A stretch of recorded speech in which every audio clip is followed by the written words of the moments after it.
ಏನ್ರಿ ಜಗಳ ಉಂಡು ಮಲಗು ತನಕ, ಆದರೆ ನಂಬದು ಮಲಗಿದ ಮೇಲೆ.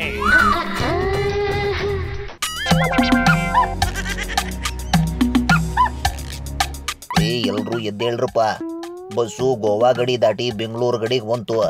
ರಾತ್ರಿ ತಿಂದ ಪರೋಟ ಮುದ್ದೆ ಊಟಕ್ಕೆ ಬಾಯಿ ಒಳಗೆ ನೊಣ ಹೋಗಿ ಬಂದ್ರು ಗೊತ್ತಾಗದಂಗೆ ನಿದ್ದೆ ಮಾಡೋಕತ್ತೀರಿ. ಯಾರ್ಯಾರು ಎಲ್ಲೆಲ್ಲ ಬಸ್ ಹೇಳಿತೀರಿ ಅನ್ನೋದನ್ನ ಸ್ವಲ್ಪ ಹೇಳ್ರಲ್ಲ.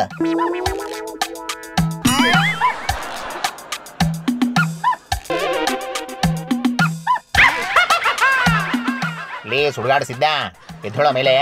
ನನ್ನೇನು ದಿಮ್ಮು ಅನ್ಕೊಂಡಿದ್ಯೇನಾ? ಕೆಸರಲ್ಲಿ ಬಿದ್ದಿರೋ ಎಮ್ಮೆ ಕೊಂಡು ತರ ನಿದ್ದೆ ಹೊಡಿತಿದೆ ಅನಿಷ್ಟು ಕೊಂಡಿದ್ದು. ಎದ್ದೇಳೋ ಮೇಲಕ್ಕೆ. ನಾನು ಪರಸ್ತ್ರೀನ ಮುಟ್ಟಲ್ಲ, ಪರಸ್ತ್ರೀ ಪಾಷಾಣು ಕ್ಷಮ. ಲೇ ಯಾರೇ ನೀನು, ಬಿಡೇ ನನ್ನ. ಚೇ ಅಪ್ಶಕ್ನ ಪರಸ್ತ್ರೀ ಅಂತೆಲ್ಲ ಮಾತಾಡ್ತಾವನೆ.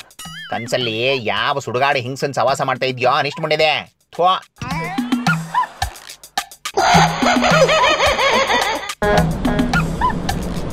ಹುಡುಗುಳೆ, ಈ ಪ್ಲೇಸು ಒಂಥರ ಬೆಂಗಳೂರು ತರ ಕಾಣ್ತಾ ಇದೆಯಲ್ಲ. ಆಗ್ಲೇ ಬೆಂಗಳೂರು ಬಂದ್ಬಿಡ್ತಾ? ಬೆಂಗಳೂರು ಬಂದಿಲ್ಲ ಕಣ ಪ್ರಾರಬ್ಧ. ಬೆಂಗಳೂರಿಗೆ ನಾವೆಲ್ಲ ಬಂದಿದ್ದೀವಿ. ಓಹೋ ಹಂಗ, ಸರಿ ಆಗಿದ್ರೆ ನಿಮ್ ರೈಲ್ ಚೊಂಬಿತ್ತಲ್ಲ ನಿಮ್ ಕೈಲಿ ರಾತ್ರಿ, ಎಲ್ಲಿ ಅದು ಕೊಡಿ ಇಲ್ಲಿ ಅದನ್ನ ಒಂದ್ ನಿಮಿಷ. ಅಯ್ಯೋ ಅನಿಷ್ಟು ಮಾಡಿದೆ. ನನ್ನ ರೈಲ್ ಚೊಂಬು ನಿನ್ಗೆ ಯಾಕೋ? ಅದರಲ್ಲಿ ತುಳಸಿ ತೀರ್ತಾ ಇದೆ, ಅದನ್ನ ನಾನು ನಿಂಗೆ ಕೊಡಲ್ಲ, ಅದು ಮೈಲಿಗೆ ಹಾಕ್ಬಿಡುತ್ತೆ. ಅಯ್ಯೋ ಕೊಡಿ ಗುಡ್ಗುಳೆ, ಅದರಲ್ಲಿ ಇರೋದು ತುಳಸಿ ತೀರ್ಥ ಅಲ್ಲ, ಬರೀ ತೀರ್ಥ, ಐ ಮೀನ್ ಸುಕ್ಕ ರಮ್ಮು. ರಾತ್ರಿ ಡಾಬೋದಲ್ಲಿ ಪಾರ್ಸಲ್ ತಗೊಂಡು ಪ್ಲಾಸ್ಟಿಕ್ ಗ್ಲಾಸ್ ಕೇಳೋದಕ್ಕೆ ಅಂಗಡಿಯವನು ಪ್ಲಾಸ್ಟಿಕ್ ಗ್ಲಾಸ್ ಮಾರಲ್ಲ ಅಂದ. ಅವಾಗ ನಿಮ್ ಚೊಂಬಳು ಕುಯ್ಕೊಂಬಂದೆ. ಮೊದಲು ಕೊಡಿ ಇಲ್ಲಿ. ಬೆಳಿಗ್ಗೆ ಎದ್ದ ತಕ್ಷಣ ನಂಗೆ ಅದರಲ್ಲೇ ಬಾಯಿ ಮುಕ್ಕುಳ್ಸೋ ಅಭ್ಯಾಸ. ಅಯ್ಯೋ ಪಾಪಿ, ಈ ಪಾಪಕರ್ಮಗಳೆಲ್ಲ ಒಂದಿನ ನಿನ್ನ ಸುತ್ಕೊಂಡು ಗ್ಯಾರಂಟಿ ಹೊಡೆಯುತ್ತೆ, ನೋಡ್ತಾ ಇರೋ. ಹಂಗೆಲ್ಲ ಹೊಡೆಯೋಂಗಿದ್ದಿದ್ರೆ ಈ ಬಸ್ಸಲ್ಲಿರೋ 50% ಜನಕ್ಕೆ ಈಗಾಗಲೇ ಏನೇನೋ ಆಗೋಗಿರ್ಬೇಕಿತ್ತು. ಅಯ್ಯೋ ಕೊಡ್ರಿ ಇಲ್ಲಿ ನಿಮ್ಮ ಚೊಂಬನ ಮೊದಲು. ಈ ಗುರುಗಳೇ, ನಿಮ್ಮ ಚೊಂಬನ್ನ ಪರ್ಮನೆಂಟ್ ಆಗಿ ನಿಮ್ಮ ಶಿಷ್ಯನ ಕೈಲಿ ಕೊಟ್ಟು ತಲೆ ತೊಳ್ಕೊಂಡ್ಬಿಡಿ. ನಿಮ್ಮ ಜ್ಞಾಪಕಾರ್ಥವಾಗಿ ಅದು ಅವನ ಹತ್ರ ಇರಲಿ. ಅಂದ ಹಾಗೆ ಮೊದಲು ಬೆಂಗಳೂರು ನೆಲದಲ್ಲಿ ಕಾಲಿಡೋಕೆ ಯಾರು ಹಿಡಿದಿರಿ ಅಂದ್ರೆ ಮೊದಲು ಹಿಡಿಯೋರು. ಎಷ್ಟು ದಿನ ಎಲ್ಲರೂ ಜೊತೆಗಿದ್ದು ಅಭ್ಯಾಸ ಆಗೋಗಿದೆ ಬ್ರದರ್.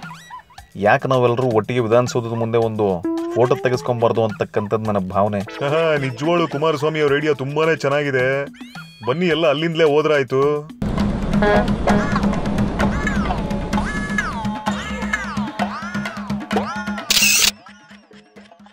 ಎಲ್ಲ ನನ್ನ ಅಕ್ಕ ತಂಗಿಯರಲ್ಲಿ ಅಣ್ಣ ತಮ್ಮಂದ್ರಲ್ಲೂ ವಿನಂತಿ ಮಾಡ್ತೇನೆ, ಈ ಪೊಲಿಟಿಕಲ್ ಬಾಸ್ ಆಟವನ್ನು ವಿಧಾನಸೌಧದಲ್ಲೇ ಮುಂದುವರಿಸಿದ್ರೆ ಹೇಗಿರುತ್ತೆ? ನಾನು ಬೇಕಿದ್ರೆ ಆಯೋಜಕರ ಜೊತೆ ಮಾತನಾಡ್ತೇನೆ. ನಿಜವಾಳು ಐಡಿಯಾ ತುಂಬಾನೇ ಚೆನ್ನಾಗಿದೆ, ತುಂಬಾ ಮಜಾನೂ ಬರುತ್ತೆ. ಏನಂತೀರಾ ಎಲ್ಲ? ನಮ್ಮ ಕುಮಾರಸ್ವಾಮಿ ಅವರ ಇಷ್ಟೊಂದು ಕೇಳ್ಕೊಂತಿದ್ದಾರೆ ಅಂದಮೇಲೆ ಇಲ್ಲ ಅನ್ನಕ್ಕಾಗುತ್ತೆ? ಏನೋ ವೆಂಕಟ, ಏನ್ರಿ ಗೋಪಾಲ್ ಅವ್ರೆ, ಏನ್ರಿ ಪಾಪಮ್ಮನವ್ರೆ, ನೀವೇನು ಹೇಳ್ತೀರಿ? ದಿನ ರಾತ್ರಿ ನಂಗೆ ಕೊಡೋದನ್ನ ಕೊಟ್ಬಿಟ್ರೆ ನಾನಂತೂ ಇಲ್ಲೇ ವಾಕಿಂಗ್ ಮಾಡ್ಕೊಂಡು ಉಣ್ಕೊಂಡು ತಿನ್ಕೊಂಡು ಇಲ್ಲೇ ಲೈಫ್ ಸೆಟ್ಲ್ ಮಾಡ್ಕೊಂಡ್ಬಿಡ್ತೀನಿ. ಜೀವನ ಮಾಡೋಕೆ ಇದಕ್ಕಿಂತ ಜಾಗ ಬೇಕಾ?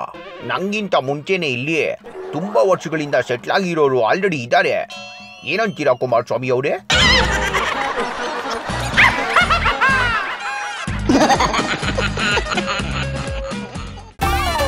ಗಂಡ ಹೆಂಡ್ರಿ ಜಗಳ ಉಂಡು ಮಲಗು ತನಕ, ಆದರೆ ನಂಬದು ಮಲಗಿದ ಮೇಲೆ.